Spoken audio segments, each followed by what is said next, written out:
welcome to another episodic podcasting adventure. It's Talkamania.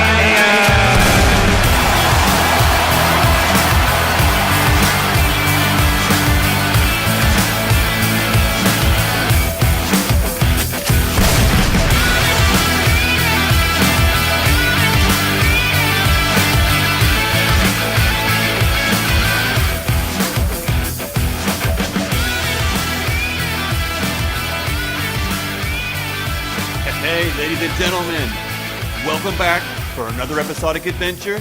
It's your boy, Dez, at Talkamania. I'm here with my co-host, your amigo, my brother, coming back to Canada from the great old US of A. Got to give him a big welcome back. J-Boom! Welcome back, my brother. It is very nice to be back on the show. It's very nice to be back in the studio. Not going to lie. It's great. However, I'm not pleased to be back home. It is gray and relatively cold outside, and it's just killing the vibe, man. I feel like every time we're talking about weather, you're in a totally different realm than I am. I'm like, it's raining. You're like, it's sunny. It's snowing. There's a tornado outside. It's like, are you back in Canada? Where are you, man? Are you in the woods somewhere? Well, we are an hour apart, so there is a chance that the weather is not identical. But today wasn't it wasn't horrible, but I'm used to 32, 33 degree weather. A little bit of a spoiled princess over there. Because I'm looking out my window, I see the bright sun, and I was driving home. I had to take my jacket off. I was in the traffic, and I'm like, damn, I'm melting. It's getting hot. You had a jacket on. That's my point. Not Florida hot, though. Not Florida hot. No, but it is nice to be back, and I want to take a second to really praise Dez on really pulling us through the last 10 days of Talkamania. I did some Instagramming and shit like that. I might have thrown out a tweet or two, but that's really much it. Everything else has been Dez, so thanks, bud. Thank you, homie. And you know what? It's all good. You've been doing a lot for the show. You've been doing a lot for yourself and your family, man. You need to take some time off, have some beer, go by the pool, enjoy some time with friends and family. So I'm glad you got to do it. It's my pleasure. I'm sure you'll return the favor as well, too, when I abandon you. And, yeah, I'm glad to have you back, though. All jokes aside, it's going to be great to have you back in studio. Production's at its best. And when we put our minds together, we bring it at Talkamania. So I'm excited. So much to go over. So much happened. It's so crazy. Much. While you're over there was just so much going on. I know. I felt like I was missing out on a lot. I didn't get to watch any of Raw or any of Smackdown. Oh, no, that's a lie. I watched a bit of Raw in the intermission of the Bruins game, by the way. Bruins are in the Stanley Cup Finals. They were down 2-0 to St. Louis. They came back. They won the game. It was friggin' awesome. But I did get to see, Brock Party with Brock Lesnar, which was pretty cool. We'll get to that. But, yeah, no, I missed everything. I know on the show I said I was going to watch Double or Nothing live. And then plans changed. People came over, and I just couldn't be that dick who went inside. So you were the dick that stayed outside? Yeah, pretty much. I was a dick that stayed outside. And then the next day, I literally spent the entire day trying to watch Double or Nothing between shitty internet at the villa and my kids being complete good kids. It was tough. It took me 8 or 9 hours to watch it. So yeah, you were messaging me, asking me don't spoil for me, I got shit links. The internet over here sucks, and you weren't replying to me. But you were being a good trooper. You're off your phone, off social media. So J-Bomb really tried his hardest, and he did a very good job of staying away. And it was funny because I was there. I was watching live. I watched the show. It was, we're gonna get into it very soon, obviously. But J-Bomb managed to stay away from AEW for a day or two. And then actually, I'd be receiving texts as he progressively went through the show. Oh my God, that happened. Oh my God, this happened. Oh my God. So I was like, man, this guy was actually able to stay away. And there's so many things that I was really wanted to tell you about and not spoil, but I wanted to talk about it. Yeah, of course. So yeah. I spent a lot of my trip doing that. I didn't watch the Game of Thrones finale live. Had people over as well. So I had to that one was, I actually, no. Double or Nothing and Game of Thrones was equally as hard to stay away from because literally every social media platform I had to be off of. Money in the Bank was pretty easy not to get spoiled. And in fact, I kind of spoiled myself on purpose before going and watching that back because I kind of didn't care. It's so funny. There's been so much going on, and Money in the Bank just was right passed around the corner. I guess it just happened. and I feel like it was so long ago, and I don't even remember what happened. Like, It what happened wasn't again? memorable. What's going on in the WWE right now? I don't know, guys. But we're going to get into it. But before we do, guys, make sure to give us a follow on Twitter @_Talkamania. Make sure to check out Instagram, Talkamania. J-Bomb was on there posting some cool stuff. He was into, I guess, Beast/Bruins mode for the hockey. He was out there chugging beers back. Really funny stuff. Go back and check it out. And again, this guy's wearing a Bruins shirt right now. He's decked out. He's living the dream. He's like, get home and let's get this thing done so I can get on the TV and watch that shit. So I'm happy for him. His team's in the finals. And, good for him. Yeah. So, J-Bomb, you want to continue with our plugs? Yeah, guys, of course, Podbean, iTunes, Spotify, wherever you get your podcast, it kicks from. I just stole your line. And I want to make sure you're not rusty still. Come on, we're cutting you back in. Let's go. Also, Full Press Radio every Thursday morning at 11 o'clock Eastern. You can hear our newest episode air on their waves. And check them out at FP Coverage and, of course, at FPC_Wrestling. And they have some top secret stuff that they're working on that should be coming out in I'm not quite sure when it's going to come out, but it is coming out, and I was kind of got a glimpse into it today. So we'll be very excited to talk about that in a later episode. But www.talkamania.com and prowrestlingtees.com/talkamania. Des, did you do any twitching while I was out? No, because you had the account hostage. We talked about this. Yes. You're like, I'm going to Florida. I'm gonna go in the sun and leave Mike to carry the weight of Talkamania, and I'm just gonna leave everything logged in and double middle fingers and put the beers back. And no, man, couldn't do shit. I was pretty tempted to bring my Xbox. Actually, on top of missing you and the show and the Twitter sphere and all that kind of stuff, I really missed Apex Legends. I'm not gonna lie, like I had dreams of it. So definitely we'll be back on there. Not tonight, probably tomorrow. Twitch.tv/Talkamaniacs. And Des, we should share with our listeners. We are trying to land Luchasaurus on the show. I reached out to him. He seemed pretty interested, so we're just waiting to get those dates together. So we'll be able to announce that one soon, which would be really awesome. He just signed with AEW, so I'm sure his DMs are blowing up. But we're working hard on that one, so I'm excited. A lot of people, I think he impressed a lot of people, and I don't know, like he's kind of was an unsung hero, I guess, of Double or Nothing. Even though he sang quite loudly and ferociously. Let's talk some wrestling. Let's do it. Let's get into it. Guys, today on the show, we're going to be talking about everything Jon Moxley. Jon Moxley is blowing up the internet once again. Some AEW signings. Of course, we're going to talk about the fallout from Double or Nothing. We're going to do a Raw and Smackdown roundup like we do every week. And we're also going to end the show today with NXT TakeOver XXV Predictions because they switched the dates on us. It's no longer on your birthday, Des. I know. It's so typical. It's like I got a birthday present and the Indian gift my birthday present and give it to me a week early, so... wah, wah. J-Bomb's like, oh my god, did you just say that? There goes all our Indian demographic. Oh man, there's like a whole freaking Seinfeld episode about that. That's so good, man. I am sad because I really feel like this could be EO's time, and I was happy it was going to be on my birthday. But you know what? Doesn't matter. It's something to look forward to this weekend. Love NXT TakeOver, and there's just so much going on as well too in wrestling next weekend. Got the Superstar Showdown. We got New Japan Pro Wrestling. There's a lot going on. So it's cool to have, something every weekend or something to look forward to. And, it'll be no doubt. So we'll be checking that out this weekend, live tweeting, and I hope you guys join us. But look, the big news around the wrestling sphere is Jon Moxley. Let's dive right into this shit. All right, man. I wrote in my notes, I wrote it wrong. I said Dean Ambrose was on Talk is Jericho, but no. Jon Moxley was on Talk is Jericho this week. It seemed to have blown up Twitter today. Really dropping some heat on Vince McMahon. And, I mean, I don't know where you stand on it. I get it. I love how they're both like, we love WWE. They made our careers, but... And then they spend like an hour and a half just shit-talking the hell of the business. But, I don't know. I really enjoyed the show. I think it's kind of like, first of all, the best way to go about it. You never know when you're going to, need to cross that bridge again. I don't know if either of them have any intentions to do so. But at the same time, I think it's honest. Like, right, these two companies did a lot for both Moxley and for Jericho. And, they have a lot, I guess, to be humble and thankful for. But at the same time, they're in places right now in their career where they can kind of call out the bullshit. And It was all over the internet, like you said. You asked me if I'd listened to it, and I popped it on and actually finished it up on my drive home. Nice. Great listen. Great. If you guys haven't checked it out, go check it out. Jon Moxley on Talk is Jericho. Really cool, really insightful. You get a good snapshot. I was going to say snapshot.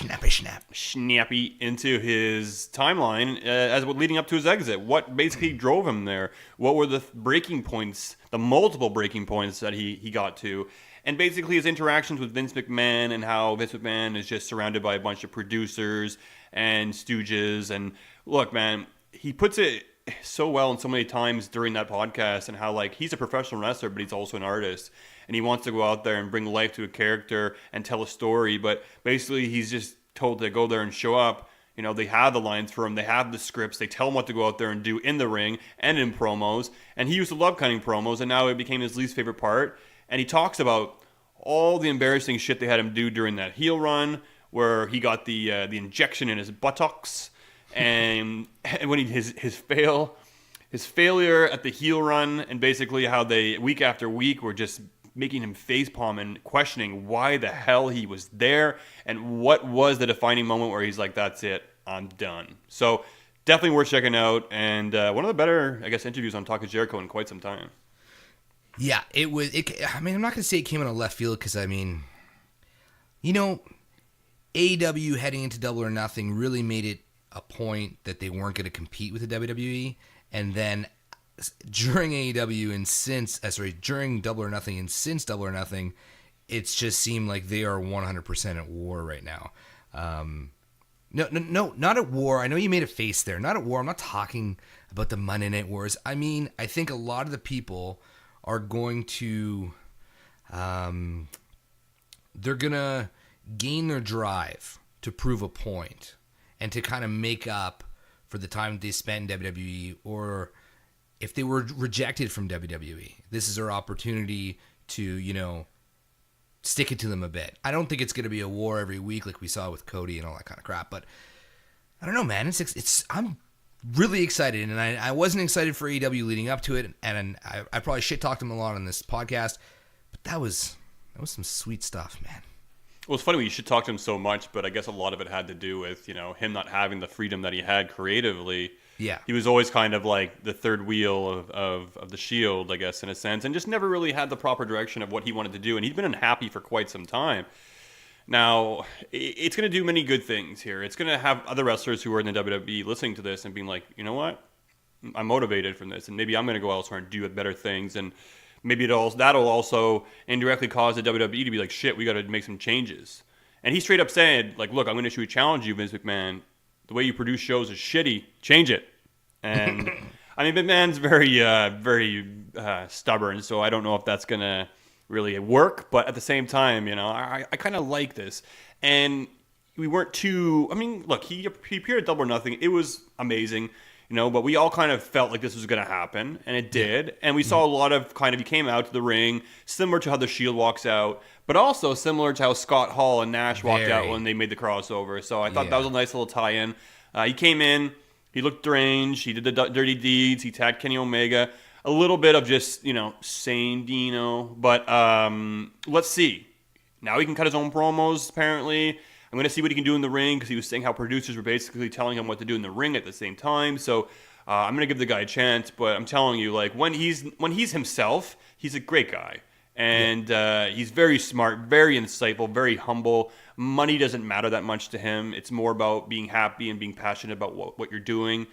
So it was really cool to hear him kind of the backstory of what was going on in his mind and what he's been going through. And it also gives you a snapshot into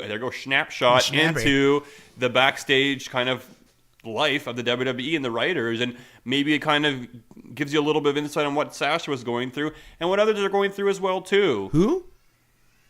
Sasha Banks. The boss. Look, the interview was great. The podcast was awesome to listen to. It was extremely annoying because it sounded like he had a candy in his mouth or something at some point. And he did. He sounded like he had gum in his mouth like the whole time. I'm like, dude, come on. But I've always been hard on Diener. Always, always, always. Even at his debut at AEW, it was like you mentioned, it's still, Deanie. But I feel like after listening to that podcast, like you said, we have an insight of what was going through his head in those moments.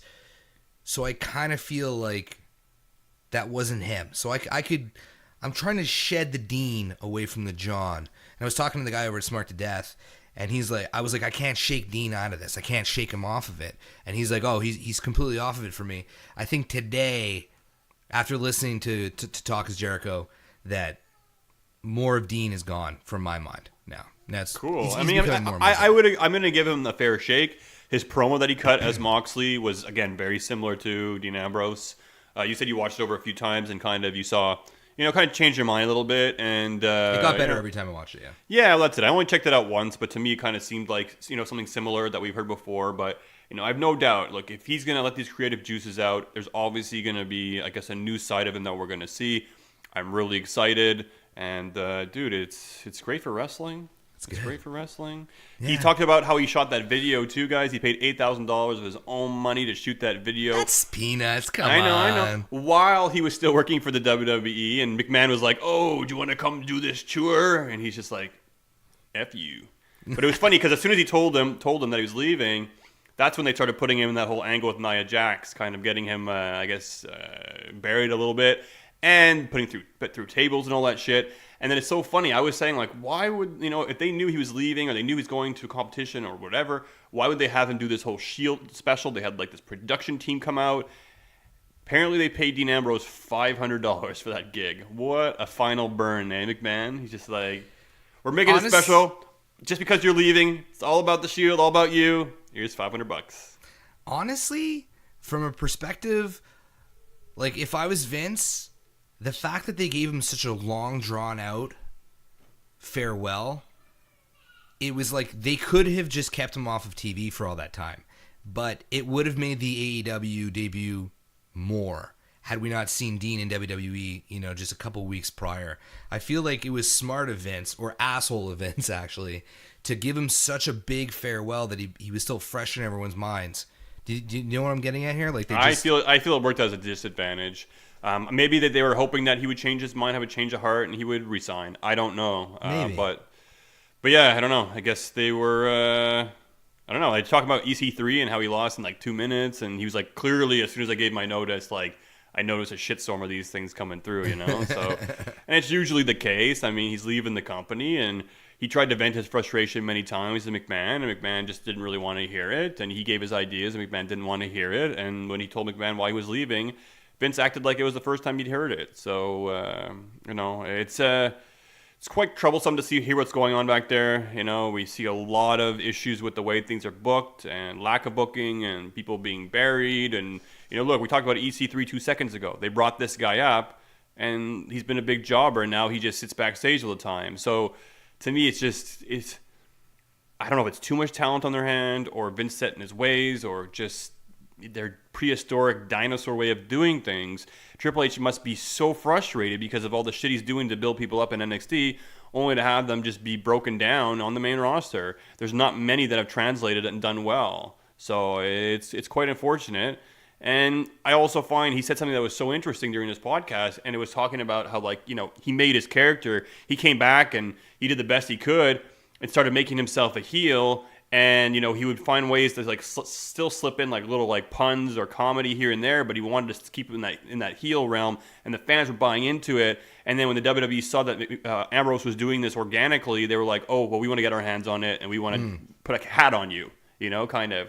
We want to put a metaphorical hat on you and change your character and make us what we think you are, when that really shouldn't be the way. And when he said that, I actually ultimately thought of Becky, because Becky kind of really picked up this momentum on her own, really drove this, kind of made herself, get put into this main event of WrestleMania based on all her hard work. And then the WWE's kind of was like, okay, we see that you're over and you're doing all these things, but now we're going to take you and kind of mold you a little bit into what we think you are. Yeah. And they also have the ability to put a stop on it whenever they want. Because one of my talking points this week, and, I'm sure we'll go over it organically or we can talk about it now, is I can't help but feel that Becky's cooled down. And she's not getting the time she's getting on TV anymore like she used to. She's not always doing double duty. She's not getting those promos anymore. So it's like, I don't know. But yet they're still throwing her in like every week in these matches. So it's like, I feel like I don't know if they made up their mind if they want to keep going down that path or not, but it was just unfortunate. This whole Becky 2 belts thing felt to me like it was more of a novelty of a WrestleMania moment kind of thing. And then as soon as it ended, they were like, okay, well, let's just, take the titles off you and we'll go back to what we were doing leading up to WrestleMania. I mean, yeah, you're absolutely right. I mean, I think that's just the WWE's formula, Use something, abuse something, grab everything you can out of it, and then see, test the water, see you can control it, and they have like inferiority or something. I think that's it. Like, let's say you have a wrestler, they're going out there, and they're an artist, and let's compare their art to like a nice soup or something, and they're putting the garlic in, they're chopping up the onions, they're dicing up some leeks and potatoes, and the WWE's like, oh, that looks fucking good, man. Now let's put some honey in it, and let's cinnamon. put some black licorice in there, and all the nasty shit we could think of to just dilute it and make it what we want. I don't know. They just, it's just, let them do their shit organically. And I find that AEW is going to let that happen a little bit more. It's going to let the wrestlers go out there and just be themselves. And I'm telling you, man, my first impression of AEW Double or Nothing was just refreshment. It was just so refreshing for me to watch all these matches. It's funny because everywhere that, the Young Bucks have gone and Kenny Omega's gone and Cody Rhodes have gone, there's this vibe to the matchups, to the card, and I feel like it just equally has transitioned over to AEW. I feel like it was as if we could have been watching a Ring of Honor. It could have been as if we were watching, an indie scene, and it was, well, that's kind of, I guess, what it was, and it's building into something a lot more now. So it's going to be really cool to see where they go from here. I thought the women put on an absolutely amazing match. Not necessarily the 4-way match, but I thought the 3-on-3, the Japanese women, they knew exactly how to book these women. Just let them go out there and do their style. If you go, like I said, I've talked about in the past, if you go back and you look at Io Shirai versus Kairi Hojo, who was Kairi Sane back in the day, these women put on amazing matches, just going out and doing what they are supposed to do. And I feel like there was a lot of similarities with this match as well, too. It was amazing. Look, they have their woman, Hikaru Shida. She's basically their Asuka, I guess you could say. She comes out, she's colorful, really, really amazing athlete. They kind of saved her for the end of the match. She came in and picked up the win. But you're going to see a lot of amazing things from her. And I don't have all the names of the other women on the other side, too, because, look, they're new to me as well, too. Yeah. But they were all great. The one who dressed like Freddie Mercury, that was hilarious. I liked that gimmick. There was one who dressed like a gypsy. I thought she was really cool, flying around. And, look, there was also Aja Kong, right? So my wife knows who this is because she grew up and was like, oh, my God, Aja Kong, as soon as she came on the screen. Really? That was that big older woman. She's, like, close to 50 now or something. And she just came out, and it was more for, like, a big name from the Japanese scene being put on there. And she was just, like, really in awe. Like, she knew who it was. And this girl's a real big deal. And obviously she can't move around as much as she could before because she's a lot older. She was still good, though. She was still good. And she played her character well. And the match was great. So I was really happy to see that. They gave them the time, and they told the story. I'm not knocking the other women's match either, but it's just that this one really stood out and blew me away. Absolutely. I have it in my notes that I'm bad. I'm a really bad wrestling fan. I've always watched wrestling for storylines. People always complain that there's not enough wrestling on Raw or on SmackDown. I'm okay with less matches. I'd be good with like 2 or 3 matches that were 20 minutes each. If it's going to be a match, I want it to be a good match. But when I sat down for this Double or Nothing, I just told myself, don't fucking touch the mouse. Don't skip forward. That's Don't hard do for you, anything. I bet. It's super hard for me. And when these 6 women came out, I was like, who the hell are these people? I have no idea who they are. Their entrances were pretty cool, but I told myself I'm not gonna touch. I'm just gonna watch it. And honestly, it was arguably my favorite match of the night. It was just so well put together. It sucks because I don't know any of their names. Like I have them all written down here, but I couldn't tell you who's who. But the ones. Well, remember how long it took you to pronounce the Yoshidai? So I mean, don't even try, my friend. Shit is tough. But like you mentioned, the first impressions of AEW Double or Nothing was just, I want to sit back. I don't want to complain. I don't want to nitpick. I'm going to take things for face value for what they put it on. And it was just like, it was refreshing, man. Like from a production perspective, I saw a lot of people on Twitter after the fact saying, oh, there was a lot of miscues and complaining about this and that. chill the fuck out, man. Yeah. Chill the fuck out, man. Like, on Raw this week, they announced it was a 4-way elimination match, and then the first pinfall was the winner. So you want to talk about miscues? It happens. Mistakes happen. Now we got Mark's going to be like, they got counted out. Learn your shit. Yeah, come on. Like, I mean, we're pretty marky. We're extremely marky. But I wanted to go into AEW Double or Nothing. We're never going to have an opportunity like this, bro. We're never going to have an opportunity to see something from day one. Yeah, it's definitely special. So really excited to be a part of it.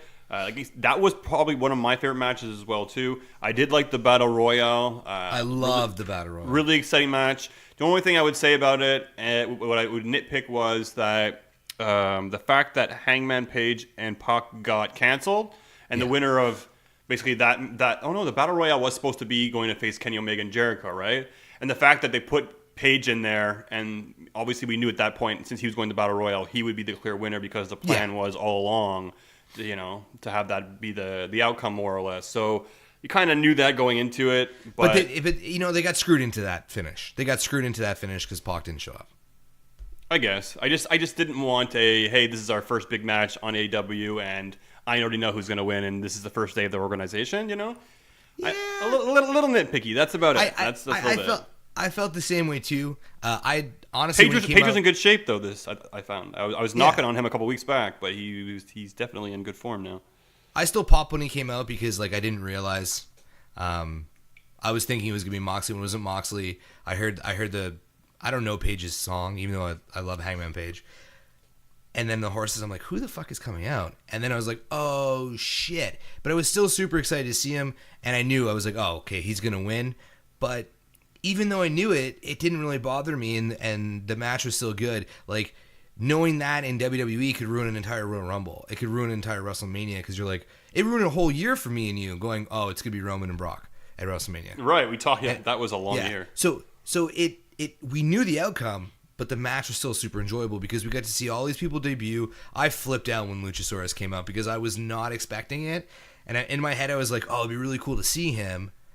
And then when he did come out, and he came out like, I think he was the last package before Page came out in 21. And I was just like, shit, this is awesome. And then they gave him so many spots. Yeah. He was in the center of that ring. And the tail whip is such a cool move, man. Mm-hmm. And our friend Flying Brian was... Yeah. He bleached his hair? Yeah. I didn't know. I was like, what? Looks good. I liked it, man. I liked it. It was just Fair cool. enough. I don't know what it is. It feels like... I don't know, man. I don't know what it is. If it's Twitter that brings us more together, or it's hearing other podcasts that I'm friendly with that have interviewed these people before. But it did feel like some of the people in that ring were like our friends. Like, I know it sounds weird. They are our friends. It was very cool. Pretty great. Again, who knows? After Luchasaurus, maybe it'll open up doors to new interviews and new talent on Talkamania. That's obviously something that we like to do here. So we'll keep you guys updated as that goes along. And we hope that you guys are enjoying the ride with AW just as much as we have. You talked about your match of the night. And look, there's really not much to complain about. But for me, I think my match of the night probably was Cody versus Dustin. Yeah, I think it's pretty hard to argue that. That's why I threw in that arguably my favorite match of the night when we were talking about the women. Cody versus Dustin was... classic. It's going to be looked back at for ages, and it's so funny because these are two people, if you had them wrestle on the WWE, it would have gotten like 7 minutes and it would have been lame, So these guys went out there and had a war, a battle. It was, Dustin got cut open, and I was just like, my wife's watching with me, and she's has her hands in her mouth the whole time, and I was just waiting for them to stop the match and be like, okay, well, it didn't stop bleeding. And not only did it not stop bleeding, it didn't stop bleeding profusely. You texted to me, you were like, oh, I really thought they were going to stop the match. And I was like, God, we're so conditioned, man. 10, 15 years ago. Oh, come on. That was pretty bad. I've seen this. Eddie Guerrero, man. That guy was bleeding like... Or John Cena and JBL. They've been some crazy-ass matches, but, it's been a hell of a long time, and just, it didn't stop. It's like the blood wasn't clotting. It was just, pouring out of his face continuously. He's wiping it out of his eyes. I even think Dustin was like, I think Cody was like, oh shit. It was perfect. They couldn't have asked for a better cut. No, you're right. I think it ended up perfect. And, you can go and say, oh, well, it wouldn't have been the same if he didn't cut himself. Well, I think the whole point was for him to cut himself and tell a story. So went on to be an amazing match. And I thought one thing also in there that I noticed was Cody hitting the curb stomp on Dustin and him kicking out. Yeah, Goldust kicking one of the biggest treated jobbers in the WWE, kicking out of the curb stomp. So there's another shot fired. Dude, there's a lot of shots fired. I mean, okay, the entrance, we don't even have to talk about it. That was insane. I mean, the goosebumps, he came out and I was like, I couldn't tell, because I know he's a huge Game of Thrones fan, so I was like, is he going to sit in that throne? And then I saw, like, the logo at the top. I was like, all the skulls. I'm like, shit, that's Triple H. And then I figured they would just have it there. And at the end of the match, Cody would sit in it. That's what I was thinking. And then when Brandy pulled out the sledgehammer, like, I had to pause it, grab my way from the other room, sit her down, and explain to her what this all meant, even though she doesn't care about wrestling. Awesome. I'm still not 100% like on. I'm not like the biggest Brandy fan, I guess you could say. You'll learn to love her. Yeah, I hope so. Maybe I do. To me, it's just like she looks like she's just kind of like, I'm gonna get lots of heat for this, but it looks like she's just like right place, right time. Yeah, well, that happens to a lot of people, but I see what you mean. But she's really earned her way, man. She's really earned her way. Cool, and I will definitely give her that, possibility of winning me over. I mean, look, I know she works hard, and I know they all work hard. I am relatively newer to the indie scene, and also to all these guys, so definitely excited. It's fresh for me. It's going to be really cool to check it out. We're talking about shots being fired. How much what was your reaction when you saw Bret Hitman Hart come out with the AEW Championship? Well, you just gave me goosebumps again. I couldn't believe it, dude. Like, I thought at that point, I was like, holy shit. Like, I always thought Bret Hart never got what he deserved in WCW. So I feel like him coming out to this show, the inaugural Double or Nothing, AEW's first pay-per-view, with that title belt, he looked like a sack of shit. Poor guy. He's limping out there. But, and they gave him, whatever music they played for him that was somewhat similar to it. But it was very, very cool, and it came at the perfect time. I mean, how can you... putting him right after Cody and Dustin was just, like, poetry, man. It was great. I love the timing of it all. I was really like, when he's like, the best there is, I'm like, no way. Did they really get Bret Hart? And I'm pretty sure they went to StarCast and they were like, or they met with Bret. They're like, here, Bret, here's a check. Show up. He's like, sure, no problem. Fuck the WWE. And I think it goes back to what you were saying. Like, not only has he not had, he's had a lot of bad luck in his life, like a shit ton. Everybody around him is no longer living but him. Yeah. Like, that is sad. And the stroke, the ending of his career. I was reading another interview he gave where he's asking the same old questions, like, what did you say to Goldberg before he went out in your match with him? And he was like, I told him to try not to hurt me. I wish he had listened better.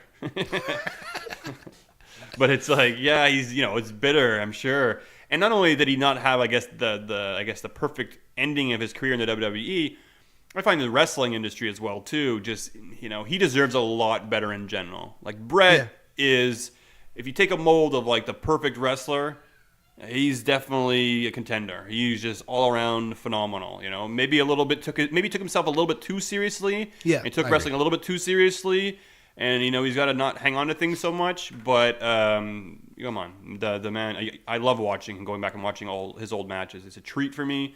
And if you guys aren't too familiar with Bret Hart's work, go back and check it out. Amazing matches with British Bulldog, Owen Hart, Shawn Michaels, Stone Cold Steve Austin, the list goes on. He was a huge part of the WWE and WWF's success, and it's amazing to see him come out there and hold that title belt for the first time. What do you think about it? You like the belt? I love the belt. I really do. I haven't really had a great look at it, like in high def. All the pictures that they posted, I find them kind of a bit blurry, but I like it. It's different. It has like 3 sections to it, which is really cool. And each section kind of like fits in like a puzzle to itself too. It's really nice. Looks heavy as balls. Yeah, I would say the camera work for like unveiling it. The cameraman and Bret were kind of off sync, clearly. Yeah. But yeah. Well, Bret's he's not all there, so he probably missed his cue. But that whole segment was really fun with MJF coming out and kind of shit talking Bret, getting that heat, and Jimmy Havoc came out and I don't know. It was just like I was like, I don't even know who these guys are. I don't Is know if they're MJF good. kind of like a Miz kind of dude, a heelish Miz dude, or what? Yeah, he's trying to revive kayfabe in the sense that he's that character 24 hours a day. Every interview is done like that. He's like that in public. He's trying to bring back the old school. He was chirping the crowd, and finally he wasn't cheap and chirped the crowd to get the heat. He literally said things that you're like, fuck. Like he was making fun of Brett for the Hall of Fame. Like it was gold, man. And then Jungle Boy, another spot for the Jungle Boy, which is always awesome to see. So it was a lot of fun. People are looking forward to seeing Jungle Boy and Luchasaurus team together. That's what I'm reading. Yes. So that's cool and exciting to see. We also saw DDP. Yes, DDP was there. Yeah, a lot of people forget about that because just so much went on. But yeah, DDP was there, so that's really cool for him. It's going to be interesting to see what happens moving forward, what kind of surprises they have in store for us. And look, we got a Jericho versus Kenny. And what did you think about that match? Kenny Omega broke his nose. That looked like it sucked. A lot of people were complaining, it took away from the match, this, that, and the other. Come on. It was a great match. How did it take away from the match? Wrestlers get their nose broken. It happens. They were just saying that, Kenny's usually a better performer than that. I mean, all that aside, the story was amazing. Everything was good. The spots were awesome. Jericho can't do wrong, man. And the fact that he picked up the win, I was not expecting him to win. Not a complaint, but I get that he's trying to add striking. I know a lot of these older guys are trying to add striking to their repertoire. It's a spinning elbow. That's what it is. Dude, sorry, before he knocked the spinning elbow, what is with me tonight, guys?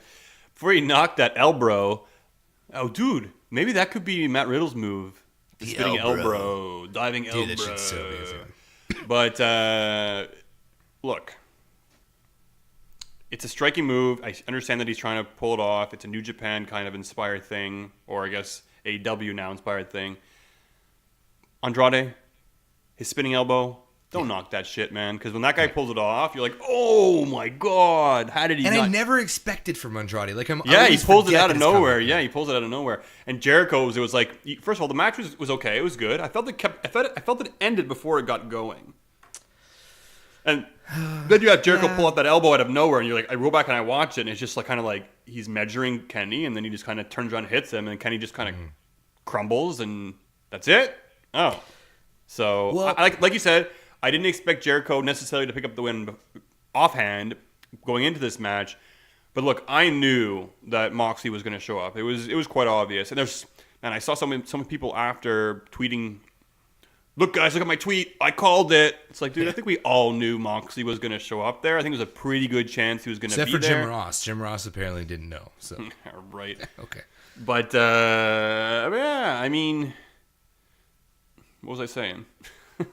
It was good. It came out of nowhere. The ending came out of nowhere. Oh, yes. What I was saying was the fact that Moxley was going to be there, I felt like, well, look, who's Moxley going to feud with first? Who's going to be the big headline for him to go up against that everyone's going to want to see? I'm like, it's going to be Omega. It's got to be Omega. We want to see Moxley versus Omega. I really wouldn't. Are we really going to do Jericho and Moxley in AEW? People are going to be like, what the fuck is this? WWF match in AEW? What the fuck? Yeah. People are already saying, like, well, look at the biggest matches. You have Goldust and Dustin and Cody, who are from the WWE. You got Jericho from the WWE. You got Ambrose from the WWE. You got Bret Hart from the WWE. You got DDP. Who's shut the fuck up. They're allowed to be pro over. Wrestlers, Doesn't mean exactly. It's pro wrestling, man. That grinds my gears, and you feel the salt coming out of my pores. Jon Moxley. Okay. Obviously, we knew he was coming. What is it spoiled for me? No. The only flash of somewhat spoil I got was I think I saw the picture of Cody and Moxley giving the finger before I saw the main event of this pay-per-view. But I still popped for it, man. I still really enjoyed it when he came out and he attacked everybody. I really didn't think he was going to feud against Omega first. That's going to be my guess as well. But I don't know, man. It's working. Like, I feel like nothing is not working there. I feel like they've kind of already announced it for All Out, right? Is the next event, I think? Yeah, it's their next big one. I don't know. I haven't seen it, but you're probably right because, I'm an alcoholic and I've been on vacation for 10 days. Wow, yeah, man. You didn't even know what day it was, so there you go. I had no idea. But you know what? I'm jealous of you. You had a good time, and I'm happy for you, my friend. Did you watch all the post-event press coverages and The interviews in the locker room and stuff like that? Oh, man, I'm telling you, I got so much to catch up on. And it's not like I'm not trying. I'm actually catching up on everything, but there's just so much coming out now, right? It's just... Yeah, it's an easy watch. They're about like 10 minutes each, and they have one with Cody, one with Khan, they have one with Dustin, Jericho. Really cool to check out the way that they're kind of treating it like a real sport. Like WWE, I've complained about the way they do this on the podcast all the time. It's not a real sport, so don't treat it like a real sport.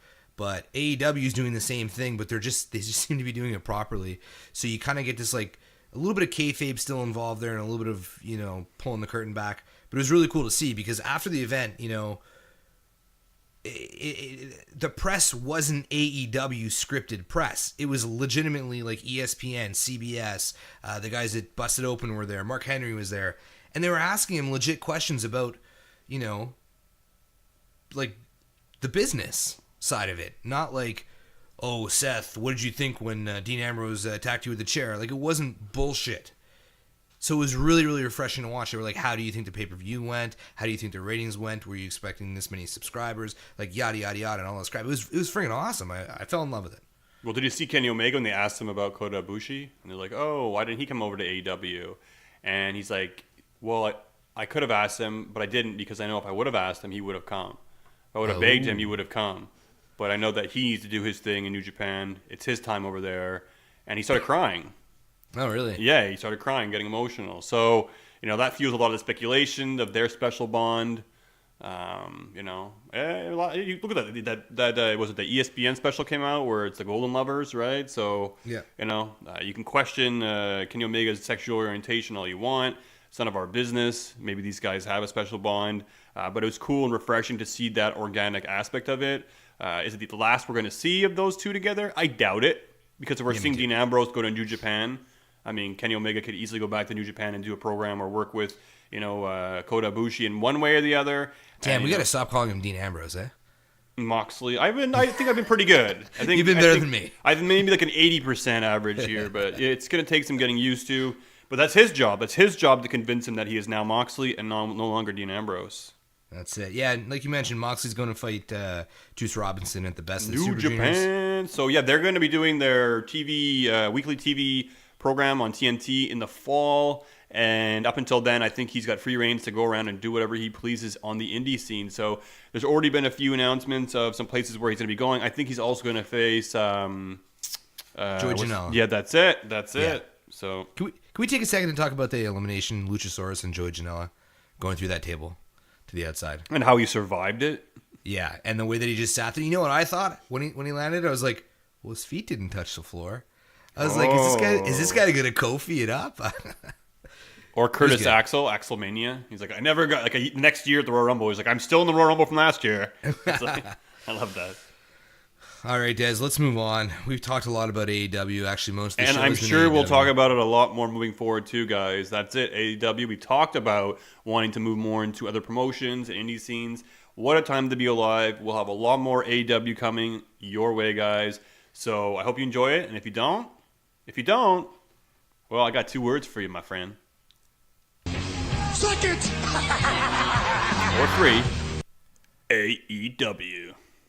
What's up, guys? We just wanted to take a quick second to tell you guys about this new app that we've been using. It's called Podcoin.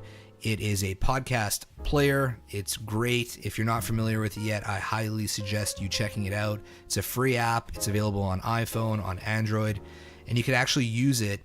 You could turn your listens into money that you could put towards, Starbucks gift cards, Amazon gift cards, or if you want to donate the cash to charity, you can do that as well. Subscribe to us on there. I mean, we're available there. All of our other podcast friends are available there as well. And actually, if you're new to the app and use the code Talkamania, you'll get an extra 300 pod coins just for signing up if you use our code. So highly suggest checking it out today. Again, that's Podcoin, available on iPhone and on Android. Now let's go back to the show.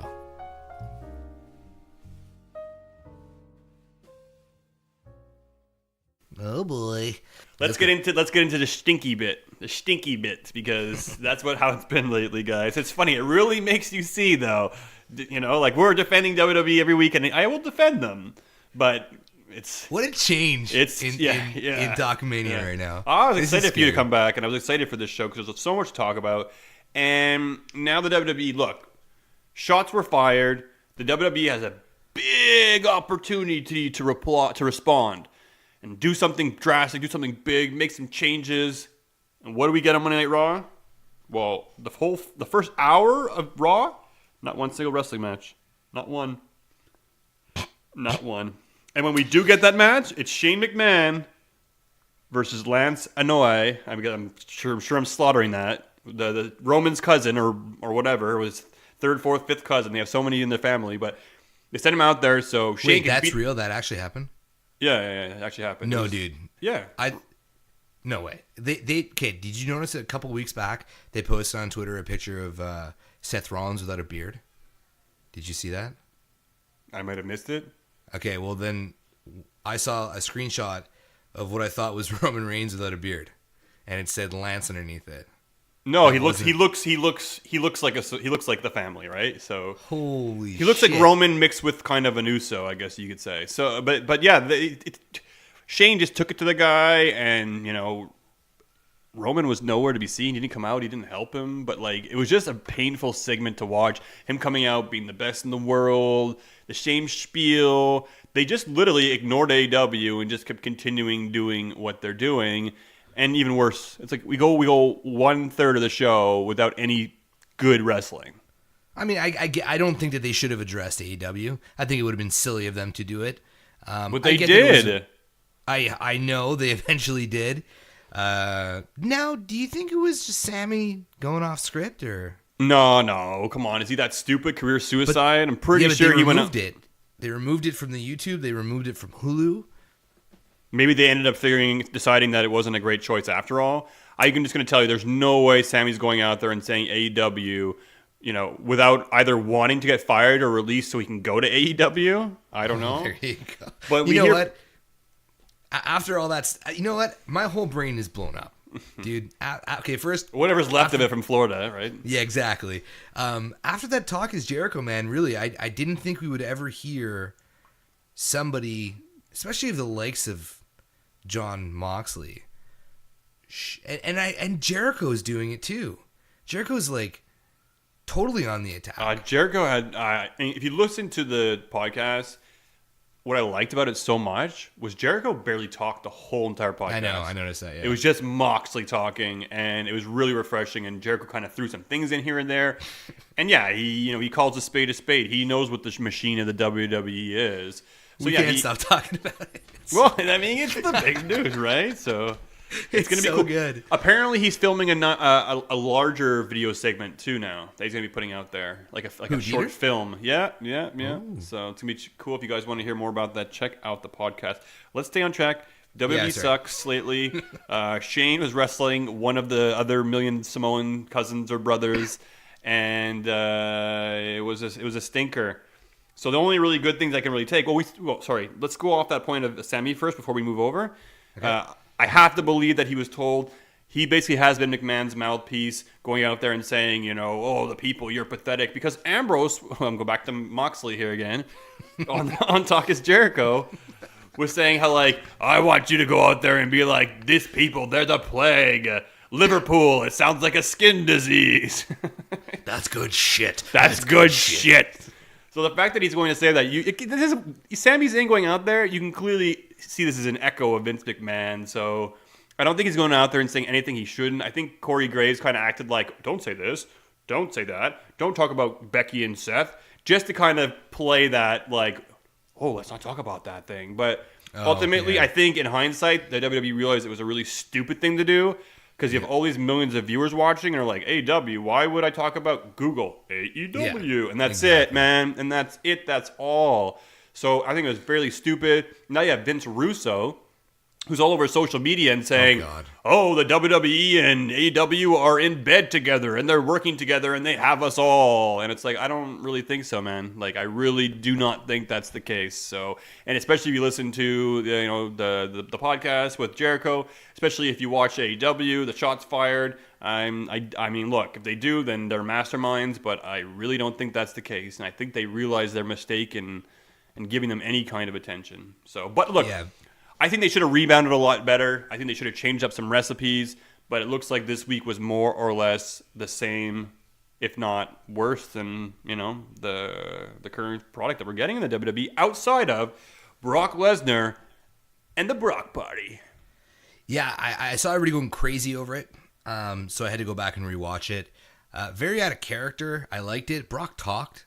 Anytime Brock talks, I feel like it's good. I don't see why he has a mouthpiece. I don't really understand that. He was in a good mood that day. But it seems like we're getting a lot more Brock Lesnar now that he's done it with MMA. Well, look at that. The briefcase was a boombox. People turned this Dope. into a meme last week, right? And they just jumped on this right away, made a t-shirt, made a new box with speakers or fake speakers on it. And now the internet's blowing up. They have all kinds of different music playing with it. It's amazing. Even there was a Block Party, the band. Somebody played a song from Block Party during the Brock Party celebration, and they're like, they tuned in chimes. So I thought that was cool. He danced to like Seth Rollins' theme and Kofi Kingston's theme. Like he's trolling us, and then he's going to announce who it is, right? But then realizes, I'm Brock. I'm a meathead. I'm stupid. I have a whole year of this? Yeah, like he doesn't even watch the show. He has no Yeah. idea. So does that mean that we're going to get a whole year of Brock trolling us? Now, the big rumor is it's going to be Seth versus Brock at Super Showdown. So it might not be the case. But, dude, like, I don't know. At this point, like, I get the frustrations. If you're sitting there being like, I hate Brock. What the hell? Get out of here. I'm tired of you. I get it. I understand you guys. But I also get what they're doing. And I think it's hilarious. Yeah. And, whatever, man. If it's a sinking ship, let's just let whatever happens Let's watch happen. it burn, Let's man. just watch whatever happens. At this point, it's just kind of like, it's hilarious. When Money in the Bank, when he went up and he got that briefcase, I wasn't mad. I was smiling. And my wife's like, why? You were complaining about him for so long. Like, why are you not upset? And I'm like, because it's genius. It's just genius. It was really good, actually. Yeah, McMahon just sitting back and being like, ha, ha, ha, ha, ha, ha. And Brock Lesnar literally laughed at everybody on the top of the Yeah. on the top of the ladder. Yeah, and Moxley talked about that too on Talk Is Jericho podcast. And he talked about how McMahon he's a millionaire or billionaire, and he needs to be able to own people and have control. And that was the most frustrating thing with him and Moxley, was that he couldn't have that control over Moxley. But he can have Lesnar and be like, I own him. He's my project. He's my pet. And he sends him out there. And look, man, it's getting people to talk. And I guess that's kind of what the goal is here. So That's right. But the Usos, they threw their own block party, a little barbecue or whatever they had, a little beanbag throwing competition. Very PG, very lame. They had a J Ball was looking at me. I think he skipped through this part because he's like, what? They what? Oh, I didn't see this part at all. Not at all. So there's like a little barbecue, or for the Memorial Day or whatever it was, and they're all hanging in the back. All the jobbers are back there, people who aren't on camera, and you have the Usos and the Revival kind of coming in, and like they're doing basically a sandbag throwing competition between the two of them. Literally something you would do when you're 5 years old and you're going to a county fair and you're throwing sandbags around. They were doing that. But I thought it would have been amazing if you're going to have a block party. We'll have Brock come and destroy everything during the Brock party, right? Like, there should have been a crossover. There was none. Yeah, Vince is probably like, people are going to think Brock's coming out. I'm not going to send him out. I guess. Yeah. That's good shit. That's good shit. Good shit. Look at us. We're just shitting all over the depth. I almost called it the E. And if I ever call it the E, it's the end of Talkamania. Well, it looks like they're already calling AEW AEW. So, some news. I didn't know if this was news or not, but apparently it is. AJ Styles dealing with a back injury. I think he heard a pop or something in his match at Money in the Bank and hasn't been wrestling since. So, I think he's taken some time off. AJ's been banged up for quite some time. He's been signed, I guess, for the WWE for life. I mean, that's going to be his last contract. Sad, because I would love to see him go over to AEW, I guess, down the line, but who knows? But, he's dealing with an injury. And look, I talked earlier about Becky cooling down. Becky and Nikki beat the Iconics. So that's another team that beat the Iconics. We have Charlotte Flair and Lacey looking like a tag team that's going to go up against the Iconics. Then we had the Kabuki Warriors, who are missing in action, but they were painted as being contenders for the Iconics.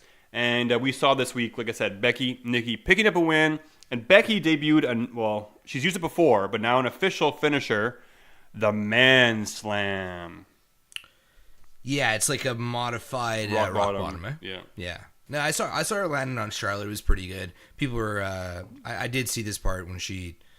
I wouldn't say she botched it. Peyton Royce kind of. That's sucked. It. Yeah, people were like, "The move is so terrible." It's like, jump, girl, jump. Yeah, I don't know what it is, man. Like I get that WWE sucks. Like I get that it's in a really bad state, but the fans nitpicking at every fucking thing doesn't help. Oh, it's really brutal, man. It's really hard to be on social media. I'm sorry if you guys are sad about the lack of presence of Talkamania on social media. I did some live tweeting this week, and I still do it from time to time, but it's really hard to get on there. It's such a toxic environment. So many haters left, right, one way or the other. AEW, WWE, whatever it is. Dude, just enjoy it for what it is. Wrestling is beautiful, and it brings us all together. Yeah, actually, this Friday? No, next Friday is the Super Showdown, whatever it's called. Super right? Showdown. Yeah, I'll be tweeting the shit out of that because I'll be at work. Even though I don't really care maybe, let me see what this on the, I actually may be home that day, so I might be live tweeting. We'll see, guys. I have a tendency of staying home for the Saudi Arabia and joining you guys for the show, so it might be the case here again as well. I love pay-per-views that are on Fridays, and I love pay-per-views during the day. I think they're cool. It gives a cool vibe to a Friday. You're wrapping up your week. But if it's anything like the last event in Saudi, it's going to suck balls. Yo, what are you talking about, man? It was amazing last time. Worst event of the year. Wait, how many times have you been there? This will be number third. three? Yeah, this will be the third. Okay, the first time was really good. It was good. The first time was really good. I agree with you. No, but it was so bad that it was good. That's why. The first one? Yeah. I mean, I don't know. Looking back on it, I remember last year's was so bad, so maybe I think the year before that wasn't as bad, but I remember the large Royal Rumble being exciting for me because it was like, what? I think it was like, was it 50 men back then? It was like, 50, oh my 50. God, this is crazy. I don't know. I just thought it was exciting. I I'm like easily won over, so I guess. Yeah. All right, look, we talked about AJ being injured. Now we got Rey Mysterio. It's so funny because we watched this match, right? He beat Samoa Joe with this questionable pin. Samoa had his arm way up. And then after the match, he throws a fit and gives one of those like really nasty choke slams to Rey Mysterio. Like up, slams him down. You see these kind of things in the video games, SmackDown versus Raw, and you'd be like, oh, damn.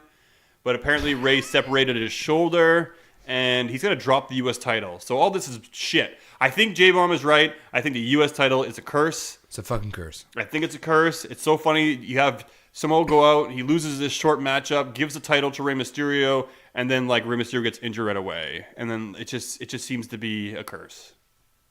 Yeah, it's a shitty title, and they always give it. They don't. I don't know, man. I'm at a loss here. It's like, you know what it's like? I was just in Florida. I came home. Okay, I'm not gonna go swimming in my cold ass pool because I was just in a nice hot pool. That's what Raw and SmackDown felt like after Double or Nothing. Can I go swimming in your pool? It's not open yet. It's going to be open on Friday, though. I don't have a pool, but yeah. I was trying to like weasel my way over to my brother's house or like, you know, hey, how's it going? You want to go outside just swimming? I don't have Florida. I don't have an own pool. Mine is the bathtub with cold water. That's my refreshment. So you're WWE. No. All right. Is there any other takeaways before we get into our NXT predictions you want to talk about? Yes, there's still a little bit to go over. I'm trying to get through as quick as possible. We spent through a lot of our show talking about AEW. Obviously, there's reason to because it's been awesome. But one thing I wanted to call out this week was, look, there hasn't been much wrestling on the show. I talked about how Raw went through the first hour with basically any wrestling. I think Shane only started wrestling into the second hour. But they gave us Cesaro versus Ricochet yet again. So if they're going to give us any matches, they're giving us the same matches they've given us before. But I will say, I love the Cesaro Ricochet matches. I wish this could have been the best of 7 that we got instead of Sheamus. But I love what these guys are doing in the ring. And I know I wouldn't even be that upset if we got it again next week. I know a lot of people would start complaining, but like they would just complain because the matches that we've been getting is like, if you would put a match between these two on AEW, like, oh, here we go back to AEW. It would just be, it was a good match. That's my point. It was wrestling. Match. It was wrestling. Yeah, it was a good match. And you know, that's all we need to really have a successful Raw and SmackDown is to give us 2 or 3 really good matches. Like if they gave us 3 20-minute bangers every week on Raw, that means it's 1 hour out of the 3 is matches. 20 minutes And- every hour, and then maybe like a short match or something here or there. Like, I agree with you. I think But like the short matches suck, bro. less can They be suck. more. Yeah, less can be more. And I think like really making it count. So I think those kind of matches are good to have. And I think we're on the same page there. Yeah, okay. Good shit. Firefly Funhouse. Firefly Funhouse. It's hard to say. Yeah. You still digging it? Or is it going on too long for you? Because a week or two ago, was saying that I just want to see this guy wrestle in the ring, and I'm kind of getting tired of them. But then he debuted his new gimmick, which he calls the Fiend, apparently. So that's the name of it. He's the Fiend. And he's like, I'm the Fiend. And then now we're just back to where we were before. He's doing the limbo. He's putting a pie plate in front of his face. I want to see him in the ring. What are you enjoying it still? Yeah, no, I am still enjoying it. I mean, it's kind of the highlight of Raw. I haven't watched it in 3 weeks. So about half an hour after Raw goes off the air, I do YouTube Firefly Funhouse. God, it's hard to say. Firefly Funhouse. I do YouTube it to watch it. So it's doing something right. Am I bored of it? No. Probably. If Raw was better, I would probably be bored of this. But Raw is so shit that it's the highlight. So yeah, Fair I'm enough. checking it out every week. Yeah. Good shit. All right, let's go over to SmackDown really quickly. KO comes out. Got a rematch. KO versus Kofi Kingston. I feel like Kevin Owens legit looks unhappy. He comes out. Maybe he's a great always actor. unhappy. Maybe he's good at, kind of making himself look that way. But it looks like, I don't know, ever since his match and his loss against Kofi Kingston, he walked away last week, left Sammy out to finish the promo. I get it was scripted. But I just feel like there's not that twinkle in his eye. I think when he went to WWE, he was like, this is my dream. And I feel like he puts a lot of pressure on himself, wanting to be the best. And the fact that he can't be in that, spot right now frustrates him. But we saw a matchup between the two. Kevin Owens took another loss against Kofi Kingston, sold the shit out of the Trouble in Paradise. And it looks like they're rehashing and giving us a lot of the same things we've been seeing week after week after week. Fresh matches, no rematch clause. You guys are in control. Yeah, what happened to that? Remember when Triple H and Stephanie and Shane and Vince were like, let's change.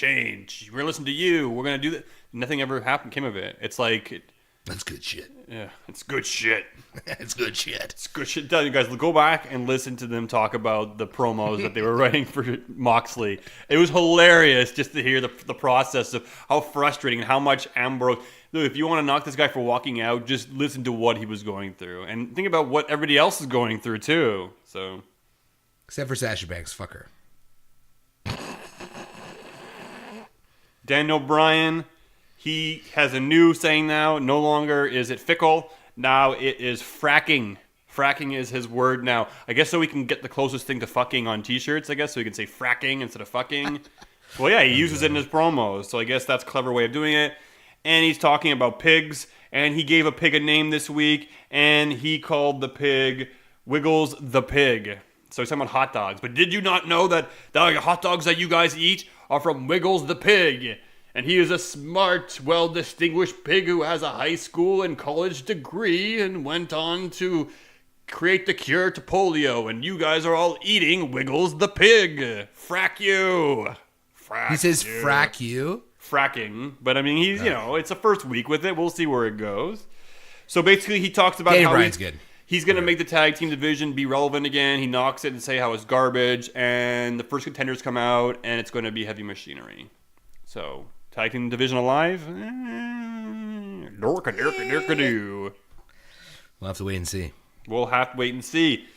Mandy versus Carmella. We're getting that match again this week. Again, recycled matches. Mandy picks up the win with a nice knee to the face. Outside of that, the match was very sloppy. I watched Mandy wrestle, and I feel like she's just not good. When she goes to punch, she over exaggerates the punch. She goes to kick, everything is just very mediocre. It seems like the WWE has kind of gone full in with her and let's push this girl. We like her, blonde hair, other assets that are appealing to people, and I kind of like Mandy on the mic. Her promo skill isn't bad, and I definitely see her being a pretty cool player down the line once she gets enough development.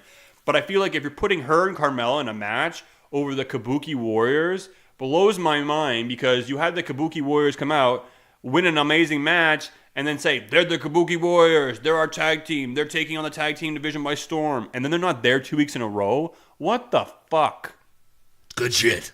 That's Good shit. I don't know what to tell you, man. I don't know if they realized the name was bad or what it is, or they said, hey, well, now we got Becky and Nikki working, we got Charlotte and Lacey working, so let's put them in the back burner, you know? I don't know. It's very frustrating. We've had these two girls, the Kabuki Warriors, going out and doing dark matches.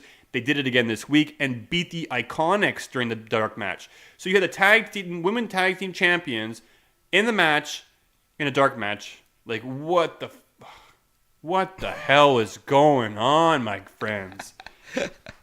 We should have done Sweet or Salty. I'm telling you, we don't mean to be negative, guys, but I mean, I guess AEW opened our eyes, and I mean, there's lots of positives and lots of like, look, man, the roster itself in the WWE has never been more stacked than it is now. Amazing athletes on it. I'm just really frustrated in the way they're being utilized, squandered, and ruined. So that's also ties in with a lot of the NXT talent we're seeing. I was just mentioning how Charlotte and Lacey look like they're going to be a solid tag team. And look, they work. I see them together. They're having tea together. They're two strong women. And lots of people are saying, hey, this should be a great tag team. If you want to make the tag team division and the titles mean something, put it on these two ladies. As much as I love I don't love the Kabuki Warriors. As much as I love Asuka and Kairi, I see it. I'm like, damn, you know what? I will put the back burner on Asuka and Kairi. Give the titles to Charlotte and Lacey. These two women can make it something. I strongly agree with it. That's how much I see the vision. That I will put my love for Asuka on the side. But now, this week, they're feuding. So what the F is that? You know, I guess they're fast forwarding and they're putting, you know, like we saw Bayley against Lacey. Bayley picked up a win against Lacey. It was a nice roll up. I like the way she rolled her up. It was really cool. The match itself was decent. I got no problem with that. But then after the match, Lacey and Charlotte had some kind of tension. They attack each other. So I don't know where this is going. Maybe they're going to be like, have competitive rivalry with each other, but also be tag team because Charlotte talked about it during her moment with the announce team. I don't know what's going on, man. What is going on? They're already foreshadowing them being successful and then turning on each other because, you know, we've never seen that one before. I also feel like Charlotte's not on point as she was anymore. Like, I hear her promos and her on the announce team cutting her promo and saying things, and it's like, I don't know, I feel like she used to be sharper. She used to be nastier. And look, I'm going to draw heat with this because that's how the world is now. Charlotte's a beautiful woman. I don't know what she's doing outside the WWE, but her face is always swollen and puffy and stuff. And it's like, well, I mean, Andrade, bro. Well, I don't know, man. Hey, first of all, before I move on to Andrade, Charlotte's amazing, lovely, beautiful woman. Feel free to do what you want with your body. Just saying, she was beautiful already. All right, Andrade cutting the first promo all by himself, no Zelina Vega, and cut it in English. And I'm pretty sure he probably worked with Charlotte all week to do that promo and memorized it word for word over and over and over and over. Cool, good for you. You're learning the English. Wasn't too bad. But it looks like it's gonna be Balor, the Demon Balor, versus Andrade at Super Showdown. You think they'll make Andrade be the first to beat the Demon? No. You don't really see big changes happen in Saudi anyways. I think it'll just be a match. I think Andrade is destined to be the IC title. The IC champion.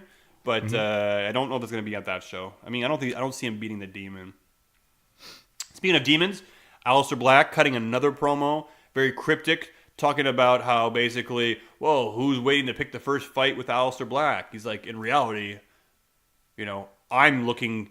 Stop. Okay, J-Bomb's farting over there. He's got these Florida farts over there. I'm muting the microphone. Yeah, I see that, but I'm trying to talk about things, and I see this guy leaning over on his chair and like lifting his butt up and popping him out, guys. Don't tell them the secrets. That's why we're on radio. Well, you should. I can't help it. I'm trying to concentrate, and all I see is you leaning back and forth and dropping bombs. I ate a lot of cheese. A lot of cheese. You can edit that out if you want. All right. I'll keep it in. Before we get to our NXT predictions, The Undertaker is going to be on TV next week. Trying to get some ratings, trying to get the match set up. So typical of them. Super Showdown. We've got this match coming up. Let's throw them the week before. Let's have Undertaker. Let's have Goldberg. So I'm looking forward to it. You know, at least it's two guys you haven't seen in a while. It's a reason to tune in. I'm actually more interested to tune in for this segment than the actual match itself. But, you know, they're starting to build up for Super Showdown. And on that note, we have Triple H and Orton. All they've been doing is airing promos every week. So instead of having Orton show up on SmackDown or on Raw, I'm sure he's available. But no, they're not having Triple H and Orton talk backstage, cut any kind of promos. Maybe this week coming up they will, because they're going to have some kind of build-up going into the match. But I feel like, man, if you can keep airing these packages with Randy Orton and Triple H, why aren't we getting the Kabuki Warriors? It's all about the Kabuki Warriors. And another match that was announced at Super Showdown, Lars Sullivan in handicap match against the Luchadors, Lucha House Party. Like, what the hell? That's the sound of a salt shaker. I don't know, man. Hey, he deleted his Twitter account, eh? Who has? Lars Sullivan. We probably had to. That was part of sensitivity training. It's like, Yeah, they're like, okay, just delete it. Lars, we went and dug, and what they found wasn't even that bad compared to what the other stuff we found, so delete your fucking account. All right, guys, look, we've been talking about a lot of AEW, a lot of talk is Jericho. J-Bomb is itching to get out of here and go watch the Bruins get their ass kicked by the St. Louis Blues. Okay.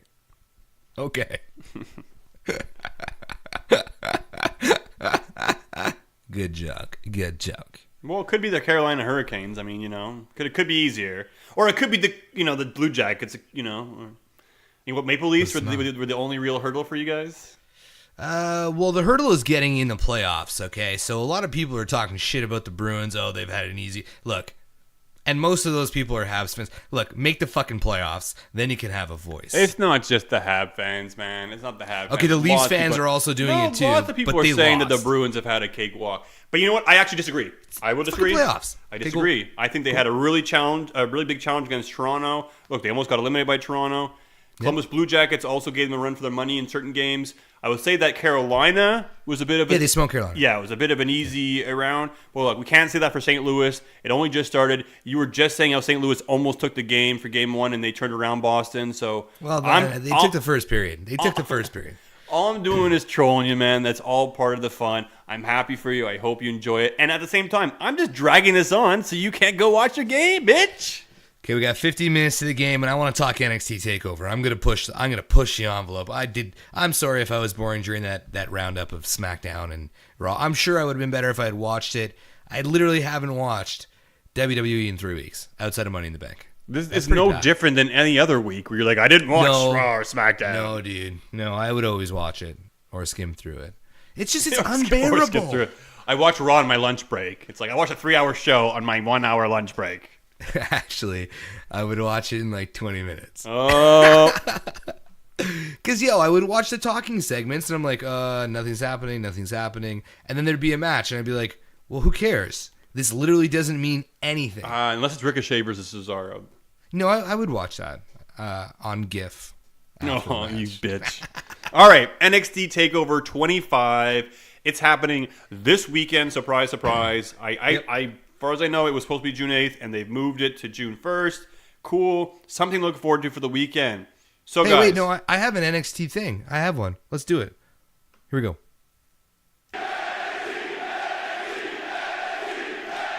Sweet. Oh, that wasn't what I thought it was. Oh, well, it is what it is. J-Bomb's still rusty coming back to Talkamania. I'll forgive you for this one. All right, cool. guys.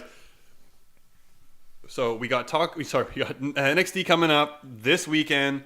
Main event: Johnny Gargano versus Adam Cole. We're gonna go let's just go right into the main event here, man. Let's do it. Let's go from the top to the bottom. Gargano, Adam Cole. Do we think it's just gonna be a straight up defense by Gargano, or what do we think is gonna happen here? Adam Cole. There's lots of tension between the Undisputed Era. I think it's gonna be an amazing match. I don't know if it can top their 2 out of 3 falls, but they're definitely gonna give it a shot. It's a tough one to call because, especially that we're doing it first, because I'm looking at the next line and I'm looking at Baszler and Io Shirai, and I really think Io's going to pull it. So I don't think they're going to have both titles go, but it is NXT TakeOver 25. So it's going to be big. Yeah, that's true. That's actually a very good point. So for Gargano and Cole, you're right. I'm looking at Baszler and Io Shirai. The fact that Baszler and Io are still going at it makes me believe like this is it. Like, Baszler's had the title for a while. She's legit, right? And who knows? She might win it back again, or maybe they'll throw her up to the main roster. Hopefully not, because there's too many people for them to deal with up there. So I think the main roster needs Shayna Baszler. I think maybe you're I right. think there's been a big hole since Ronda's been out. Maybe as you're much as I right. didn't like Ronda, there's just like there's no overwhelmingly powerful, unbeatable non-wrestling woman on the I roster. just feel that like they're so hung up on Charlotte Flair that it's always going to be Charlotte Flair for the next like 5-10 years. Like, Well, she's legit. good shit, bro. She She's good shit. she is, but it shouldn't always be her. You know, like You didn't get what I was trying to do. she Good goes. shit. She goes up and like kind of on the announce team, and she's like, "Oh well, I haven't won the tag team titles yet because I don't have a tag team. If I had a tag team, I'd win the titles." Like, she's right. If she had a tag team, they would just give her the titles and she would win it. Like, it's just a joke. It's ridiculous at this point. So I don't mind her being like a top dog. You go to other promotions and there's multiple top dogs. It doesn't always need to be her. And sometimes you just need to give us that break. But right now it's just Brock, Charlotte. And for a while it was Roman. So it's like, so Shayna Baszler could be a breath of fresh air, but I'm also worried about how they translate things on the main roster. But I do feel like since they've been feuding for so long, this would be Io's night. But again, maybe she's going to have her cronies with her to interfere and cost the match, because they did that with Kairi Sane as well, too. And Kairi had Shayna beat. Her cronies came out and ended up costing her the match. So it could very well be the same thing. It's either going to be Io winning or cronies spoiling. But, I mean, I guess that's kind of it, right? I figured there's going to be a big title change. It's a big show. So I'm going to give it to the women. So I am going to pick Gargano to hold on to the title. And maybe it's going to be, Roderick Strong that causes the loss to Adam Cole. Maybe. But I keep thinking about that promise that the Undisputed Era made, that in 2019 they would have the NXT Championship, the Tag Team Championships, and the North American Championship. Now, mind you, there's no opportunity for them to get the North American Championship at this event. However, there is a chance for them to get the NXT Championship, and there is a chance for them to get the Tag Team Championship.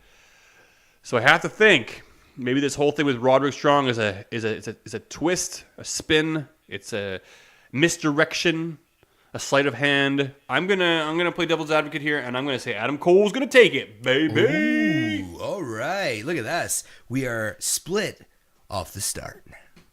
All right, I got Gargano, you got Cole. Let's move down to Shayna Baszler versus Io Shirai. We've kind of already talked about this. I'm picking Io Shirai, but you're probably right. It's either Io or those cronies are going to go fuck her day up. Yeah, so first of all, I'm going to be going to NXT Toronto SummerSlam weekend. So I'm hoping that maybe Io is not. Well, I want her to win championship. I don't care. Like, have her win it tonight. I have no problem. But I would love to be there for it. Even if she wins it, she'll be defending it. So, she'll be there. I'll be happy.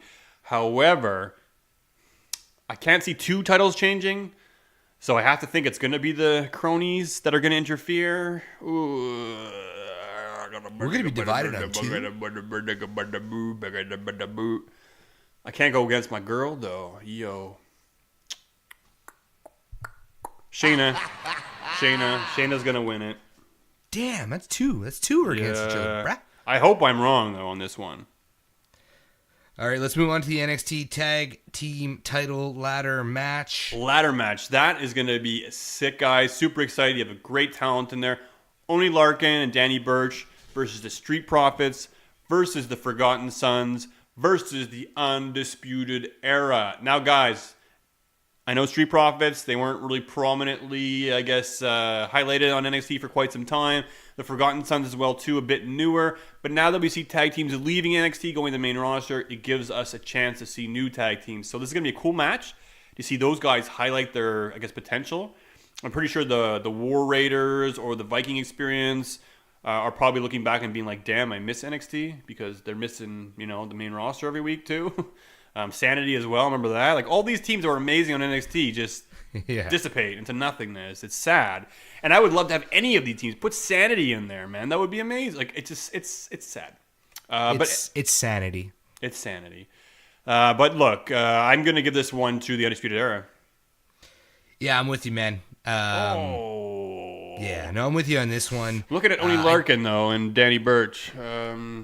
Look, I'm going to tie it into them promising to have the titles this year all at the same time, and I'm going to go with my Undisputed Era. Yeah, I'm going to go Undisputed Era just because I like them. They're cool. Bobby Fish, Kyle O'Reilly, big fans. I thought Bobby Fish was injured again. Yeah, I heard he got injured. Oh, fudge, eh? Yeah. Huh. Did you just drop a fudge bomb? I've been swearing a lot tonight, man. I'm trying to clean it up a bit. But yeah, I heard he was potentially injured too, so I don't know if it's going to be Roderick Strong. Oh no, because Matt Riddle's taking on Roderick Strong. Double duty?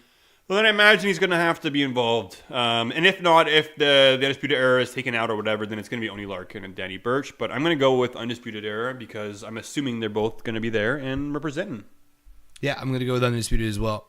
What up? Matt Riddle versus Roderick Strong. Oh no, we skipped over Velveteen Dream versus Tyler Breeze. Where's Dango? Oh, you started. You were gonna sing Dream on that, bro? It's Tyler Breeze, man. He's from Canada. Matthias. Yes. Going to be a pretty good match. I think that's one that people were like, "What, really?" But honestly, I think this is going to be one. Well, they're all going to be great. They're all going to be great matches. Yeah. Velveteen Dream, Tyler Breeze, fantastic. I like the promos they've been cutting, the build-up they've had, the fans chanting "Welcome home."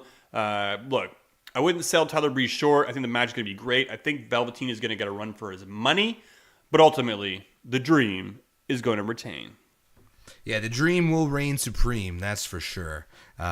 Which is a shame. I mean, I think it would be such a swerve if they gave TB the victory.